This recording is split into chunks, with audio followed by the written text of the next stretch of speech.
advice. Free advice. Free advice. Free advice. Free advice. Free advice. Free advice. I Free know you advice. want Would you like free advice? Free advice. I Free know you want advice. Free advice. I know Free you advice. want Forever. Hello, free advisees. Welcome Hey, to advisees. episode 69. Ooh, look at that 6 right up next to that 9. Ooh, they getting Look all at up in the- each other's business. The line next to the hole. What are you going to do with that? So that brings us to our topic for today, which is all questions about 69 or oral sex. And we are getting deep and down and dirty with you guys. And we can't wait. When do you think was the first time that somebody noticed that the line, the tail on the 9 looked like a tongue, and the tail on the 6 looks like a tongue, and then the circles look like buttholes? I was today years old. It's never been my interpretation. You just noticed? I didn't. That's not what I thought it was. I thought it was the bodies. I thought it was like a head and the rest of their All right. body. Describe to me the anatomy of the 6 and the 9. Okay. I was let's start with the 6 imagining- because it's okay. the first one. No, I got you. But like, I was imagining an immediate rectangle around the 6 and the 9 as if you were looking down at a bed from a bird's eye view, and it's like the people's bodies Okay. curled into one another with their heads in each other's they're- like nooks or crannies. They're both just gnawing on each other's feet. No, they're like their heads are inward towards like, I mean, 6s and 9s don't have genitals. There's not much that much detail to them, but like I imagine somewhere between the head and the end of the tail is the genitals. So like the heads are curled inwards towards that that little nook, the number nook. You know what I mean?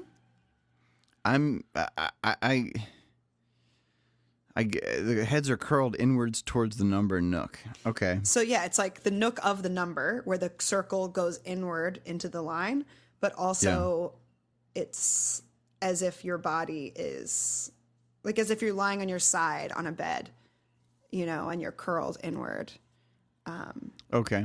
I mean, that's not really like generally how 69ing goes, but in my experience, like usually you're not lying side by side. You're like on top of each other. Normally, woman on top.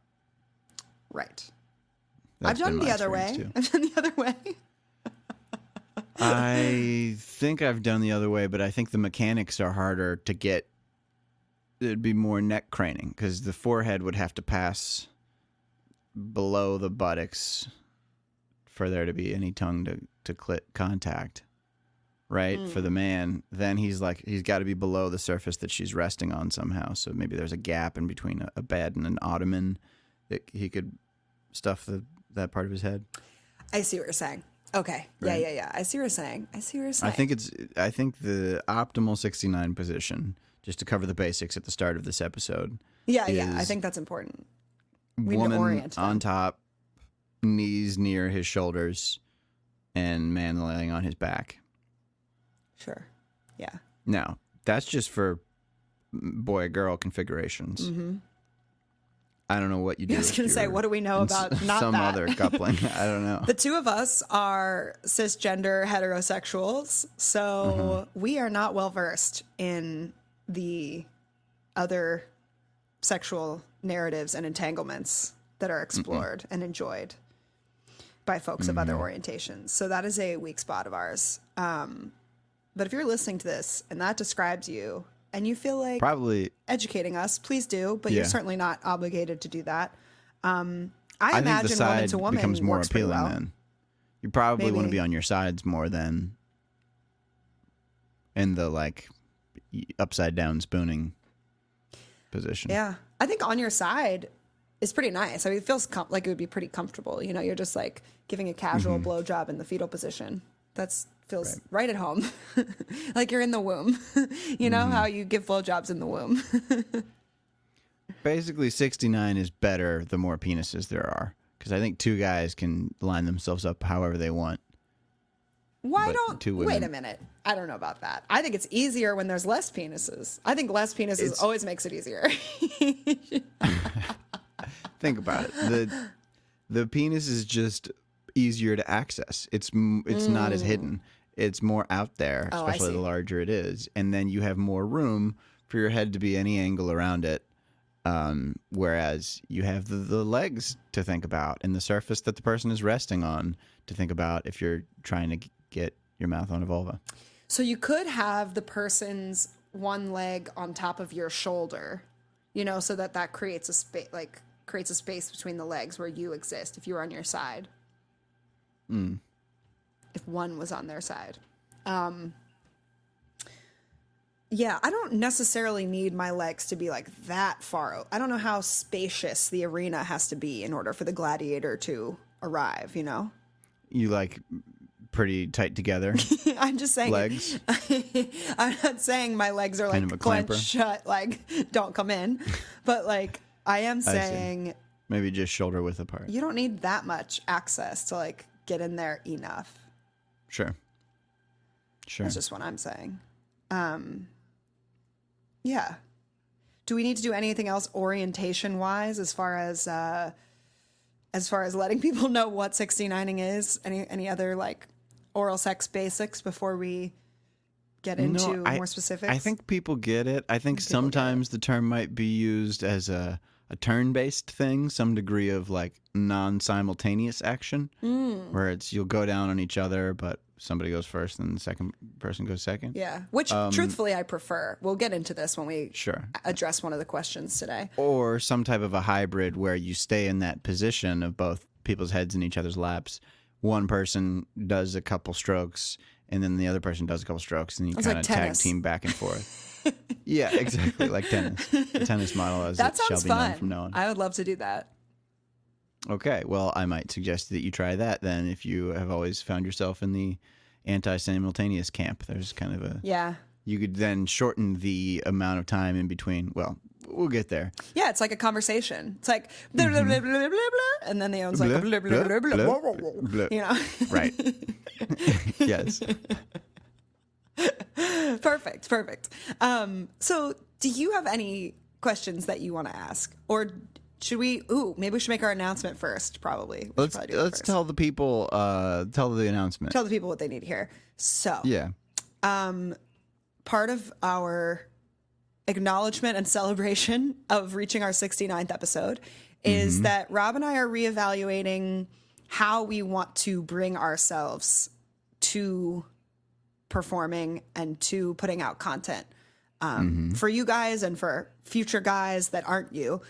And just rethinking what are the things that we enjoy. And we are going to be taking a break from the podcasting format for an undetermined amount of time. Taking a break.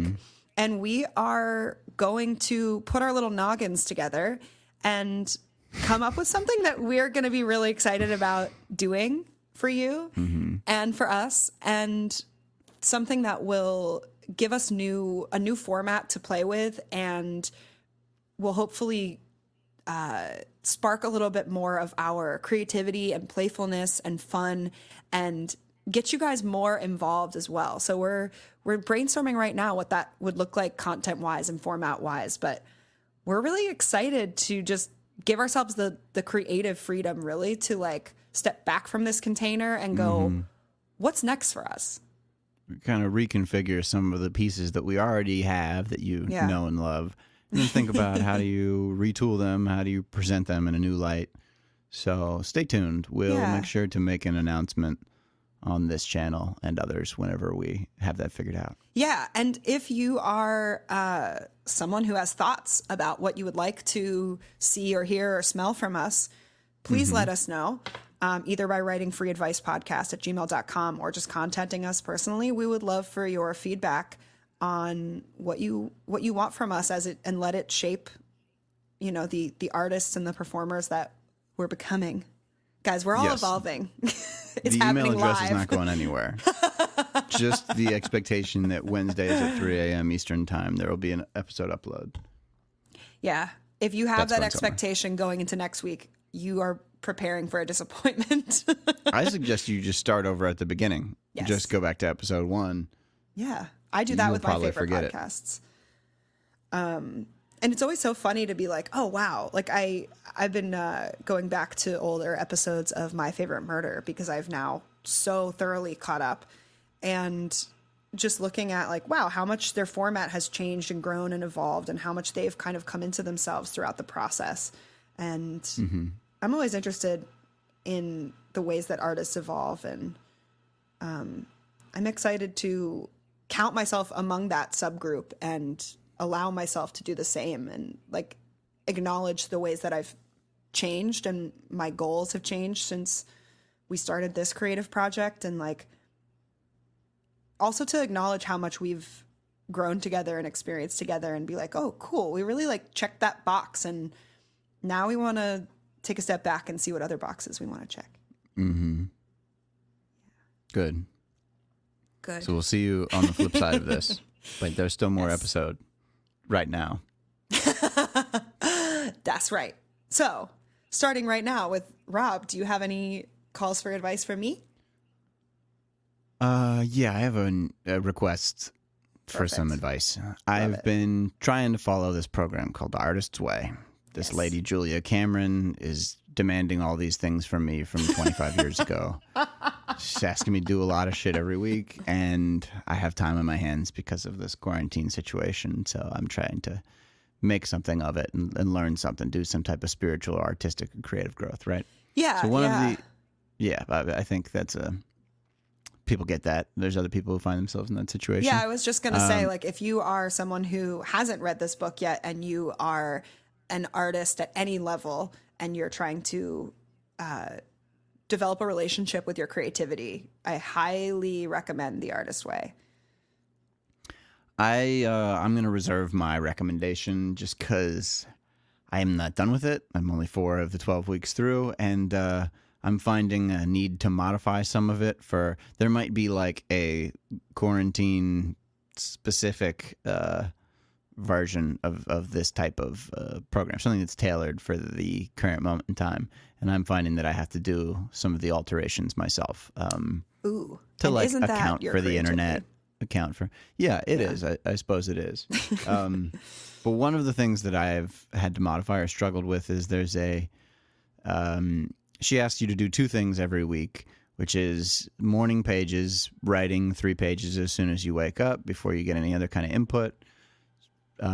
That's been going pretty well. Some days I check my phone first, but generally I try not to. The other is an artist date, which is taking yourself somewhere, treating yourself to something that's pre-planned, that's just you, that is supposed to like fill your creative well, put ideas in your head that you want to play with, that you could be inspired by to create something else or to, make something with, like collect raw materials in a sense. I imagined that would be something like going to a museum or a live performance of some sort in the past. But now that those things aren't happening, at least in Los Angeles, what can I do for my artist date? Okay. Thank you so much for asking this question. I have a lot to say about it. Okay. I love the practice of taking yourself on a date as an artist or a regular non-artistic person. I think we're all artists, but whatever. So I'm always thinking about how can I just kind of push the envelope outside of what are the things that are my regular routine, and just get myself to see freshness and novelty and challenge my existing perspectives. And so to me, that's always like the overarching goal. And so I think that like quarantine or no quarantine, this is something that's hard to do. It's hard to try to be something other than like what you are and kind of push the boundaries of that, especially with quarantine. That's obviously underscored because it's like you are in such a routine and there are such limited things that you can do. And then around that, that's sort of the fear of like, we're all just used to being anxious about doing new things right now. So the silver lining of that, though, I think, is that like it forces you to think, okay, what are simple ways that I can have that experience? So even if you take the same walk that you always take, like around your neighborhood, maybe you ask yourself a question of like, how can I experience trees differently on this walk, or, you know, just give yourself some kind of like guiding thought or principle or way of interacting that is more playful or like challenges your normal perspective, like taking on the perspective of a tree, for example. Sometimes approaching things like a child can be really, really helpful for getting into a more artistic or more creative frame of mind. So I've had that happen some this week. With, Oh, good. So I got a foster dog last week, and taking her for walks has made me evaluate the smells of things a lot more, because she's a big sniffer. And every time that I see a stain now, I'm much like I would just walk around them or not even notice, there's like something spilled on the sidewalk. Now I'm like, oh, that one's dog urine, that one's soda. That's like, I'm thinking about the way that things smell if I were to put my nose right up next to this thing. No, of course not. I'm a human, and also COVID and all that, but the dog doesn't know about COVID, so. Right. It's just gross. Even if it wasn't COVID, I'm not getting on the ground and sniffing dog puddles of piss. No, that's perfect though, because it allows you to allows you to take someone else's perspective, which is so perfect. I figured if I brought her along, it didn't count. That I wasn't really a solo date, because then I think it totally counts. I mean, I think you should still do both. Like, you should still go out only following your own nose in terms of like the whims that you chase versus like being pulled by hers. But yeah, like one of the things that I learned trying to do the artist dates myself is like, yes, you can sort of plan something that you're excited about and go do that specific thing and, you know, enjoy it, and it's great. But I think some of it is also just allowing yourself like unstructured playtime. Going out into nature with that framework of like, I'm going to turn at whatever street I just feel like it. There's no destination. It's like this hyper presence, but you're bringing a frame of mind to it that is particularly playful. And I think the more spaciousness you have internally, if that makes sense, like the more openness you have, the more you're flexible to like what you might find, the more that you let new things in. Like the more that different things where you're not having certain judgments, where you block certain things out, like having a judgment about something, having an idea about how something's going to be, an expectation, a schema for how the world works, is like walking out of your door with like a partial blindfold on. And the more that you can like strip that away and unobstruct the narrowness that your view kind of just finds over time as you interact with the world, and you tune out information that's not necessary to that, like it's just anything that like can allow you to take that off. Okay. But do you have any tips for making more internal space? Yes, I did. Lots of tips. Okay. Expression, self-expression. What comes to mind? Like the more that you can express out of you, the less is taking up space in you.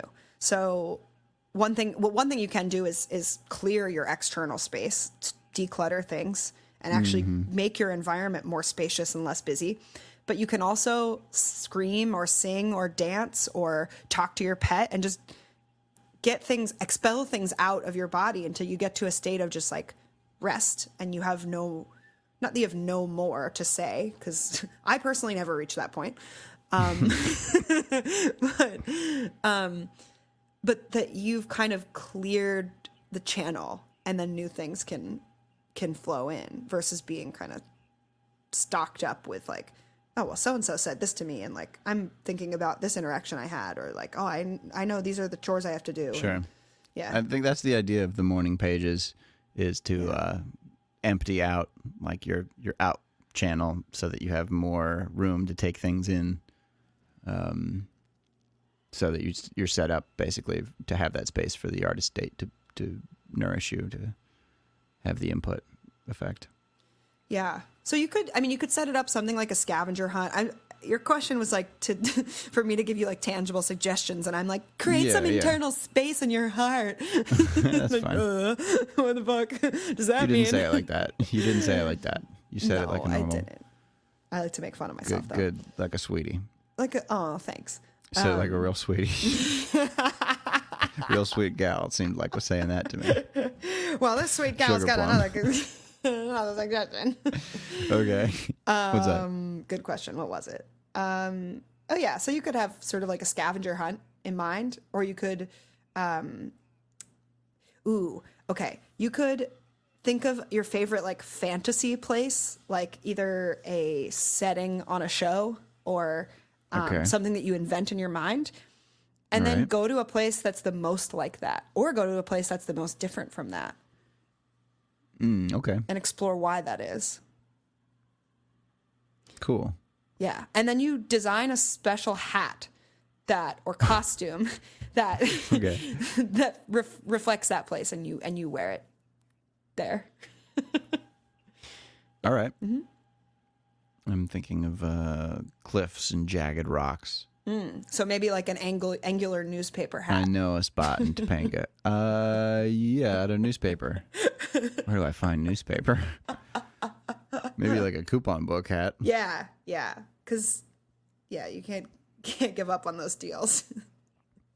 You never know when you may need to be armed with a 15% off.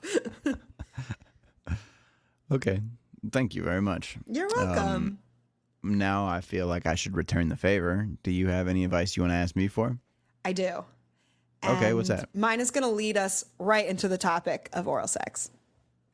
Whoa. Whoa. How extremely personal and vulnerable of you. If you know anything about me, it's that's the energy I'm bringing always. Yeah. Just raw dogging life. Okay. So yeah, speaking of raw dogging life and oral sex, so this is not an experience that I've had recently, but it's one that I've had just a handful of times, where I am hooking up with someone and it's time to bring my mouth to the area of their body that has been covered by pants for some amount of time. And, it's really up to them how recently they've taken those pants off and washed. Right. So, and also up to them how carefully they wash and what is the configuration of the penis. Like, just different ones have different, Whether they're wearing it up or down, taped up to their belly. whether it's taped into their belly button, whether it's sutured to their butthole. So it makes it harder to real clean. consideration if you're wearing a leotard and wear Oh, your I dick see, I up or see. down. Yeah. Totally. If you have it tucked into a very furry sock puppet, that's created some problems. Okay. But yeah, so some people are just generally more cleanly than others. Yeah. And so I've had certain situations where I've hooked up with people, sometimes once only because it's such an issue, or sometimes, it's slightly more ongoing. But I would like to say, I wish I was the type of person that was just like, whatever you got, cool, great, doesn't affect me. There is definitely a threshold where there are tastes and smells where I'm like, okay, this isn't my favorite thing in the world. What is a kind or maybe even sexy way to discuss genital hygiene, and how can you bring it up, or what are tips for handling it in the moment when you discover, like, okay, maybe with a new partner, you like take their pants off and you're like, "Ugh," or like, in an ongoing relationship, how do you deal with that? Yeah, it's probably a bad start to the topic. But this just came to me. I think what you could do is like grab them by the back of their neck and say, "Have you been sweating?" And then drag them to the bathroom sink and give like a soapy hand job and be like, "I got to get this dick all clean because you've been sweating on it. It doesn't belong anywhere near any of my orifices." If there's Wow. somebody who's into that kind of like Being bossed around, yeah, it's not really. I guess maybe being it's treated degradation. like a horse. being treated like a horse. Yeah, I think I would respond well to this.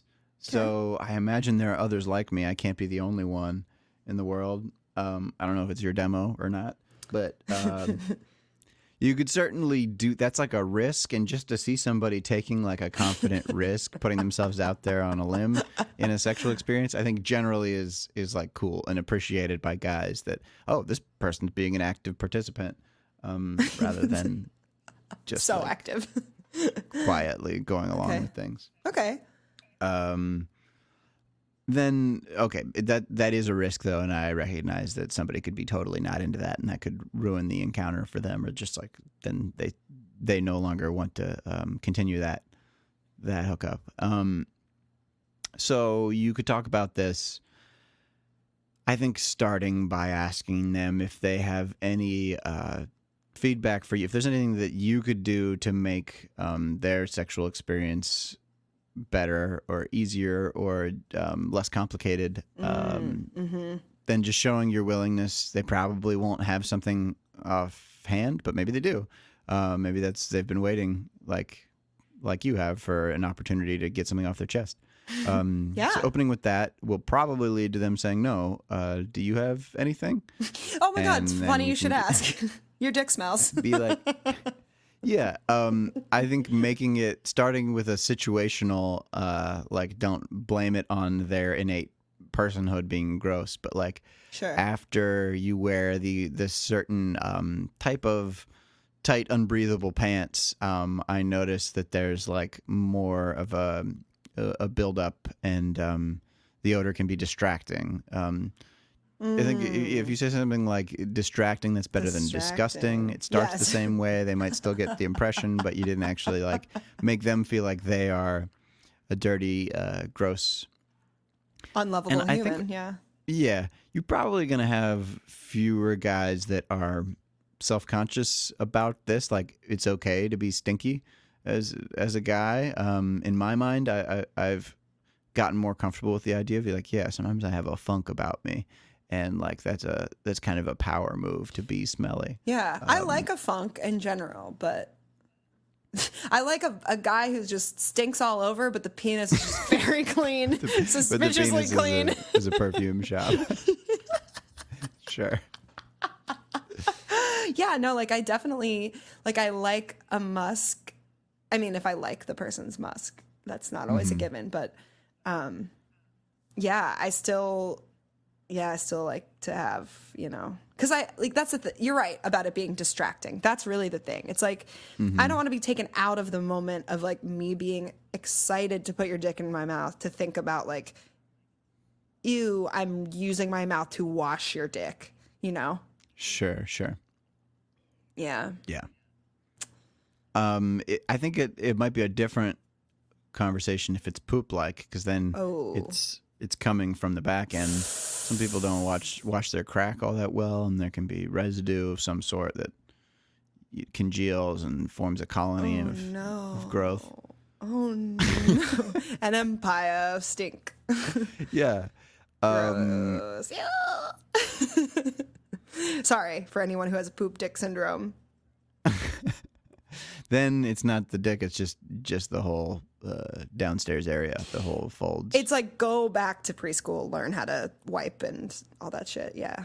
Yeah. I don't want to be your mom in that department. I don't want to be your mom in any department if I'm sucking your dick, I guess. I'm not your mom. Yeah. You could just ask to shower before you guys hook up, or shower Yeah. together. Make that a sexy thing. Yeah. And be like, let me scrub your ass crack to get all that funk out of there. You know what really turns me on? Scrubbing your Yeah. ass raw. Or do some type of mirroring exercise where you each start with your right hand on each See other's how cheek. I'm see how I'm slowly- washing my asshole? Yeah, well, you slowly work, and then they're also scrubbing your crack. No, I mean your hand on his body, his hand on your body, and you like, okay, now mirror me. You do something, I do something. That could be a fun game Yeah. where one of the things you do is wash his butt crack. Vigorously.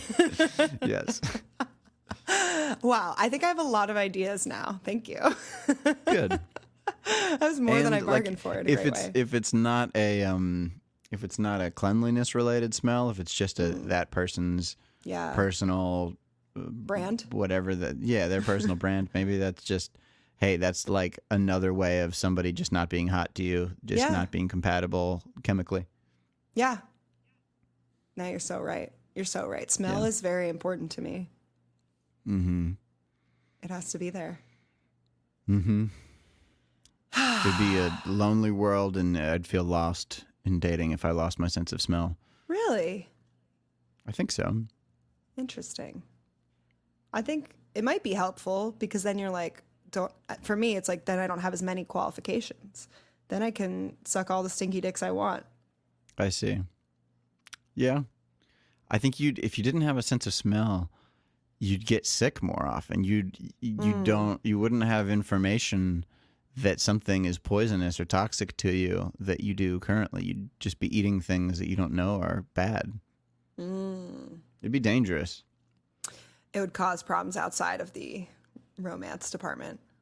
Yeah, but it would there too. You'd end up with people that your kids are going to be all deformed and shit because you didn't smell a bad gene in them. Should have sniffed that out properly. Should have sniffed it. Yep. That's what all these genetic testing companies are basically doing, is just outsourcing the sniff job that we should be giving to each other. Yeah. To determine our compatibility. So true. So true. Mm-hmm. Yeah. Could learn a thing or two about the way animals approach each other. Yeah, for real. Yeah.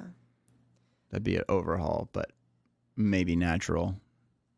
Yeah, I mean, you would leave some I would just love to do the experiment of the kids just the unraised kids that we put in a white room and see what they do. Just there's enough food around, but like, unraised. Do they stop sniffing? I guess they do all kinds of, the unraised kids that just like, how much do they sniff each other's buttholes? How much do they like breathe on each other? Like, do their relationships look anything like ours? Probably. Interesting. Anyway. I've wondered, like, I've wondered and then subsequently very quickly unwondered because the answer became obvious to me. What? Like, how, if we had to like relearn sex, or if sex wasn't taught to us, like, would we figure it out? But I think it's like, yes, pretty quickly, because your biological drive is like, give me that dick, or like, give me that pussy. Like, right. We know what we want to do. Right. We know what our bodies are telling us generally. Although we're getting pretty disconnected from our bodies, and that does scare me. Yeah, I wonder if there will be a point where we would be able to forget it. What to do sexually. Who knows? So maybe some people are already there. I'm not positing that that's what asexuality is, but maybe there are some people that that's their path to that identity. I don't know though, because you would always be able to like touch yourself. Like, you know, it's a very distinct like childhood developmental, not phase is not the right word, because I don't know if it really ends, but like of exploring your own genitals. So, and your own, you know, your own sexuality. So I feel like that play would happen. Do you have a blueprint in your head for other people's bodies and different bodies if you're heterosexual? Like, I watched the first 15 minutes of Wonder Woman last night. All those women are just on an island of all women. I don't think they really have depictions of men. So like, are they all lesbians by just their conditioning, like their exposure, that there's no real options? So interesting. Yeah, I mean, I guess if they were like, okay, the only other human being that I can get sexual gratification from is another woman, maybe you're like, okay, sweet, because you don't think anything's missing from that. Certainly doesn't have to be. But maybe you would figure out by like, if you were masturbating and you were like using something to create the kind of stimulation that you wanted, maybe you would figure out that there was some kind of hairbrush human handle counterpart. And then you see a person with a hairbrush handle looking thing swinging between their legs. Between their legs, and the light bulb goes off like, oh, okay. You would probably have to see it hard, or else it would be like, what would I do with that? Like, smush Yeah, against and it. this would be tougher for guys because say you're using, I don't know, a soggy cardboard toilet paper roll interior. And what? And, Wait a minute. Why is it soggy? I mean, I guess would it have to be? It couldn't just be dry. Why is it soggy? Because you've been sweating profusely and your excitement about it, or because you ran it in the sink, or it's in the bathroom, so there's sources of water. Maybe it's after a shower and it's a hot shower and you've fogged up the room, so it's a little soggy from that. Gotcha. Just the moisture in the air. Yeah. Or you just discovered that feels better. Yeah, maybe. I think we should get to a question from one of our beloved listeners. Let's do that. Because we've got 3 questions that aren't get just... at least one of those. Yeah, at least one of those. Sure. As much as we want to theorize about, like, if humans in a vacuum discovering sexuality. Okay, so our first question... If you discovered your sexuality in a vacuum, you would no one would give you enough suction to match that from then on. I'm so glad I didn't discover sexuality that way. Oh, good job. Great. That was really good. Okay. Okay, thank you. All right, so this one comes to us from sixtywhine. Why the fuck is 69 considered uncool? It's the best, but everyone laughs and is like, what is this, high school? I just think it's weird that it's hugely culturally relevant and people make jokes about it all the time, but no one does it. I'm intrigued by the thought that sexual positions go out of style or have fads. So, yeah, I guess they're wondering, why is 69 considered uncool, and maybe how to discuss it in a sexual situation that's more positive, or how to maybe encourage people to see it differently, I guess. Do you think 69 is uncool, Rob? I don't think that it's uncool. I mean, what's uncool sexually? Good question. Hand jobs definitely are uncool sexually. Yeah, I guess maybe I'm a hipster, a sexual hipster of sorts. I'm trying to expand people's ideas on hand jobs, and anything that has a bad rep, I'm like, there's a place for that too. Totally. No, I think like it's funny because like people used to really talk shit on hand jobs when we were coming out of like the phase where we did them exclusively, and then now it's like, well, no, don't talk bad about hand jobs. They're foundational in a way. Right. I think that they're shit talked about because like they're seen as a step onto, if it's like not going all the way, right? Not, having the further steps, oral or vaginal penetration, be available. And I think one, it's fun to go through the steps slowly and like do a little bit more each time you interact with somebody, and have that like lingering question, kind of like a cliffhanger of, oh, what's the next time going to be like? And two, once you have stepped on those stones and like gone past it, it can be fun to return to like just a hand job, or a piece of a hand job someplace that you wouldn't be able to have full on sex, like on an airplane with a blanket or something like that. Anyway. Yeah. And well, I think also like with, when I'm using my hands, I have a lot more dexterity. Obviously, I can't do the things I can do with my hands inside of my vagina. You can't like do different grips and like motions, focusing on the tip versus the shaft. Yeah. Right. Pinch and cross your fingers and all of that. Yeah. But anyway, let's go back to 69. Yes. Why is it uncool? I think people have the it's people's noses are often behind or below the genitals, so like closer to the butthole. So maybe people have that poopy, I don't want my poopy in their nose, and then they know what I'm really about. A fear of being smelled. Right. You know how people are always saying that the feminine just wants to be seen? Yeah. Well, what if they got it wrong and really the feminine just wants to be smelled? I think that's the third lesser known gender, the smeminin. The smeminin. I just want someone who I feel like really smells me. Yeah. I'm really into Okay, nasal. Nasal sex, yeah. Yeah. Interesting. Oh my God. Have you ever used Flonase in the bedroom? I have not. Never. No, I mean, I obviously guess going to sleep kind of Just- cold, but not like in the bedroom like that, like you're saying. I was just trying to like think of a kink that would be in this feminine perspective. Okay, and then the other big thing that Is uncool about 69. I think makes it uncool is people's inability to perform while being performed on. The idea of like you're overwhelmed by pleasure and you lose all. Your mouth is just submitting to the moans that must escape it, rather than like performing some type of a tongue flick or that kind of like wide whistle face that women do when there's a dick in their mouth. Or men Wait too. a minute. Men too, of course. Wait a minute. It's like a big whistle. Like if you had more air, you'd be whistling. A wide Like whistle. whistle, but then however much larger than the whistle hole needs to be, like expand it to that, and that's kind of what we're talking about, right? I see what you're saying. I see. Jaws separated, lips closer together. Like it's the circumference that's bigger. It's not like it's wide, as in like flat and splayed out.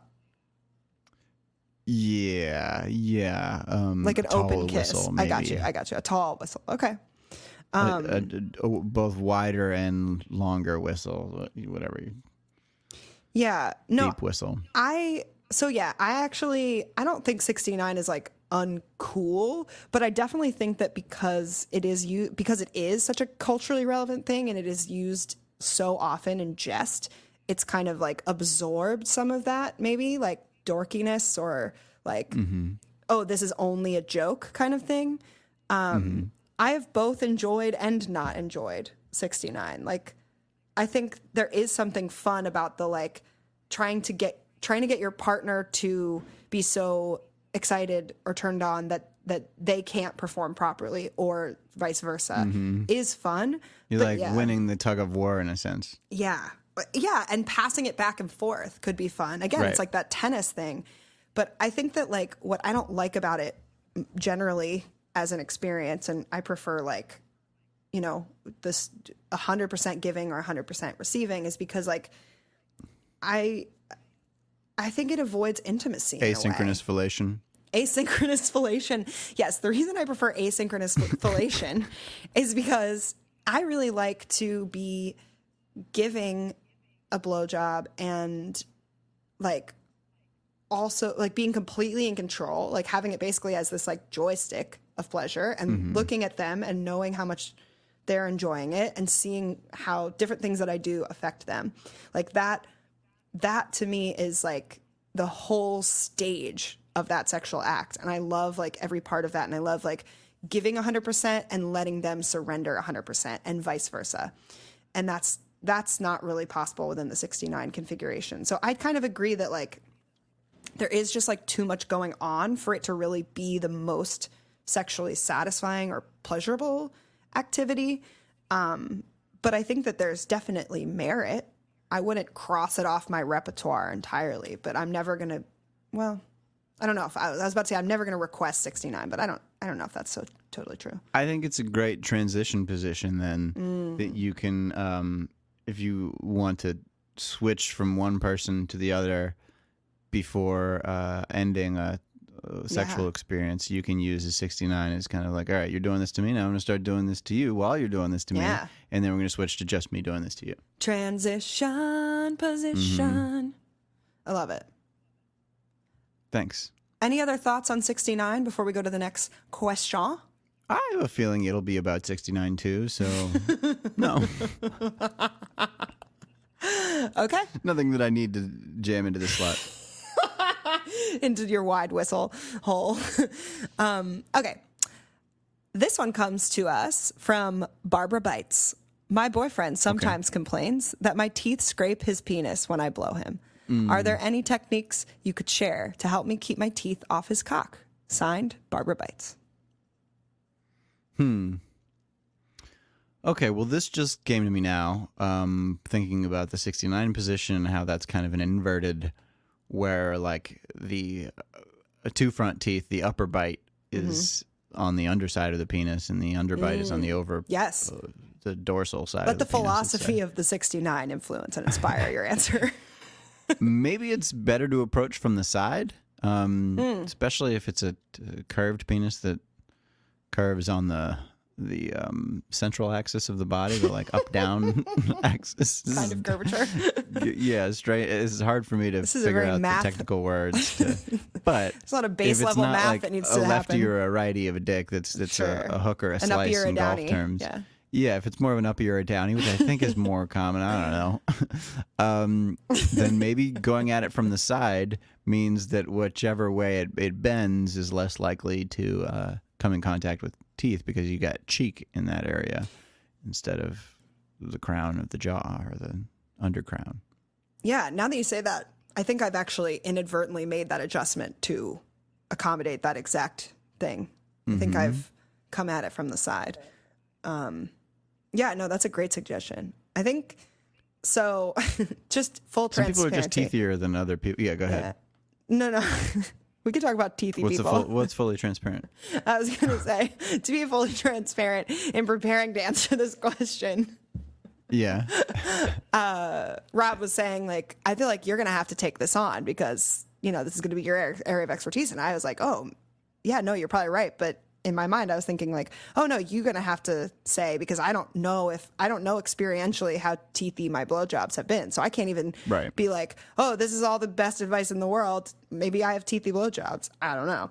Never gotten that feedback. But, so I had to, in order to really like make sure I had things to say, I took out my new dildo, which is very realistic penis-like, and just did a little test drive to make sure that I was saying the right thing.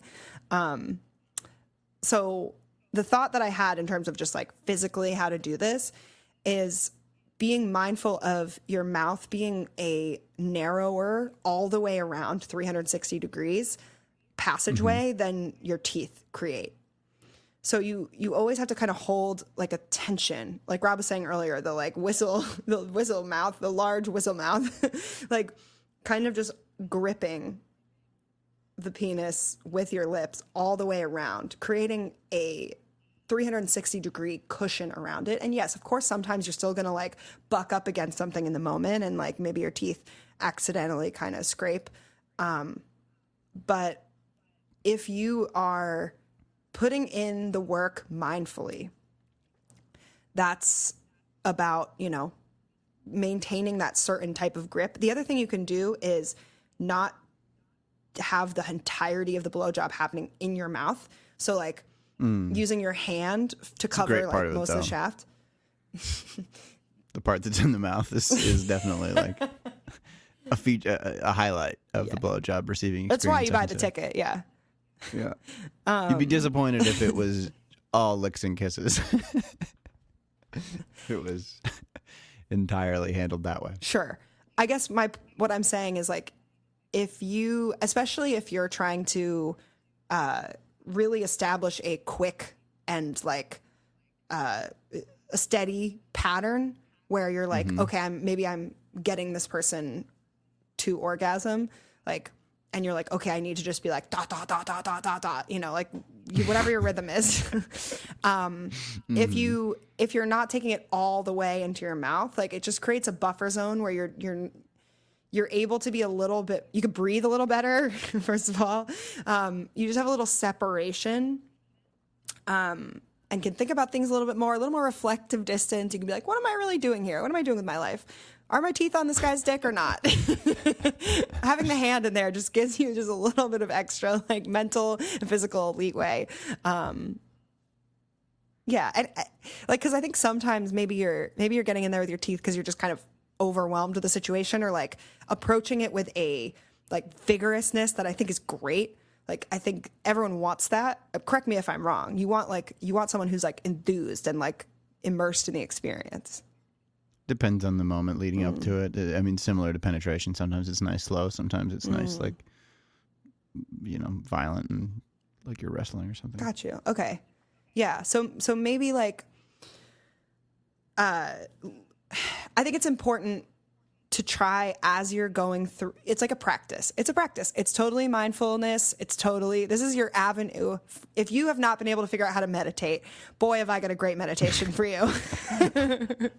While you have a dick in your mouth, focus on every part of your mouth and how it feels for that dick as it's in your mouth.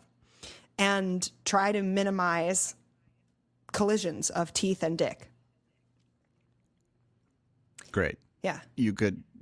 One thought that just finally came to me was putting like a gum on your teeth and really conforming it to the shape of your teeth, or maybe even a mouth guard from like a football helmet, or if you're a martial artist, I don't know, something you could try as a tooth covering that it might be slipperier and less scrapey than teeth. I'm reaching towards the end of the podcast though, and I want to have time to do one more, so I think we should move on to the final question. Okay. The final question comes to us from Daario with 2 A's. Okay. Daario asks, when communicating to let your partner know if they're doing it right, which works better, verbal or nonverbal? Assuming that they're a hearing person, well, just it's a consideration, you know. Yes. And that you speak the same language, Yes. because those are required for verbal. I think I think a nonverbal but audible, like this musical communication is my preference. Oh, okay. Like you just did. Yeah. Oh, I don't have to Yeah. speak English to understand that was surprise and delight. Okay. Yeah. Okay. It would be a great if I was giving you oral sex. And you went, oh, that'd be great. I'd get it. What would that mean? Wow, I thought you were going to suck, and you're great. You're doing a good job. Okay. Like, okay, well, let me ask you, like, what kind of communication do you like to get versus what kind of communication do you like to give? I like facial expression communication. That's really good. Suddenly the eyes going wide and looking at me, or squinting and making that ooh face like you're whistling again. Really just a change in face of like from where it was, not just like a sleeping looking face. Bodily wiggling, kind of like dancing or writhing, any kind of knee shaking or toe curling, gripping on sheets or squeezing, like gripping my skin. That's all good feedback. I like repeated phrases too. I like verbal. Just like that. Like, yeah, you're doing it. You're really doing a great job. You're really, oh, don't stop that. Exactly like that. Yeah. Yeah. I've had a tough time with that because Why? sometimes I'll be like, yeah, just like that. Or like, I like that. And then they'll be like excited by that feedback, or that's my assumption. And then they'll start doing it like Speed up or faster. go harder. And I'm like, Yeah. no. That's not what I meant. Right. I wasn't saying I really like what you're doing, so please change it immediately. Right. I've heard that. But yeah, it's hard. I've had a tough time with this one because I always try to start very subtly, like with nonverbals generally.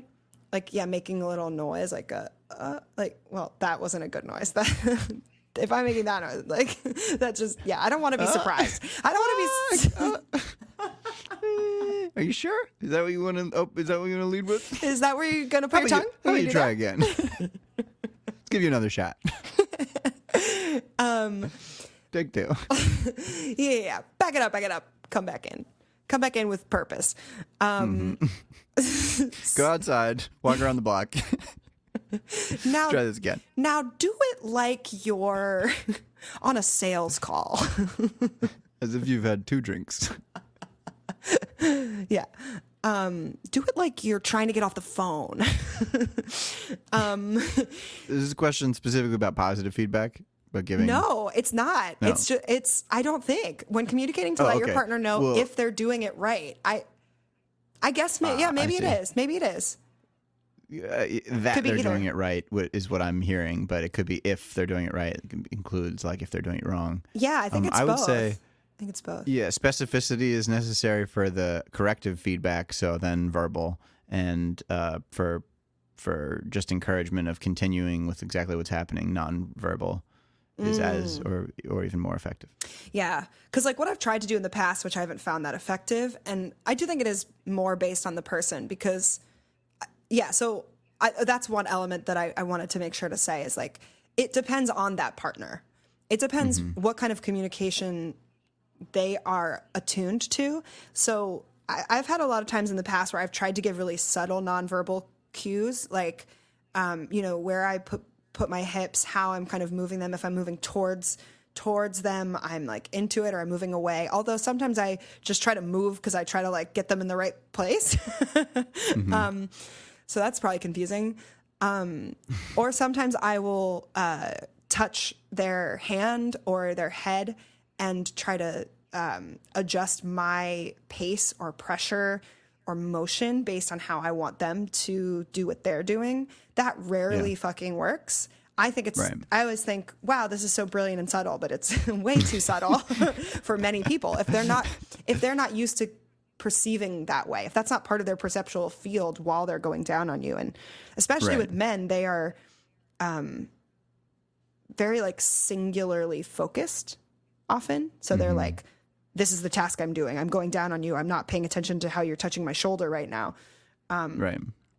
So I think that for a woman talking to a man, especially if you're a woman who's sensitive about like, oh, I don't want to piss them off, or I don't want to offend anyone or whatever. Most men just want to know what is going to make you turned on. So that's a program that we as women have to actively work to tear down, unfortunately, to convince ourselves like they want to know what actually turns me on. They don't want me to just sit there and pretend.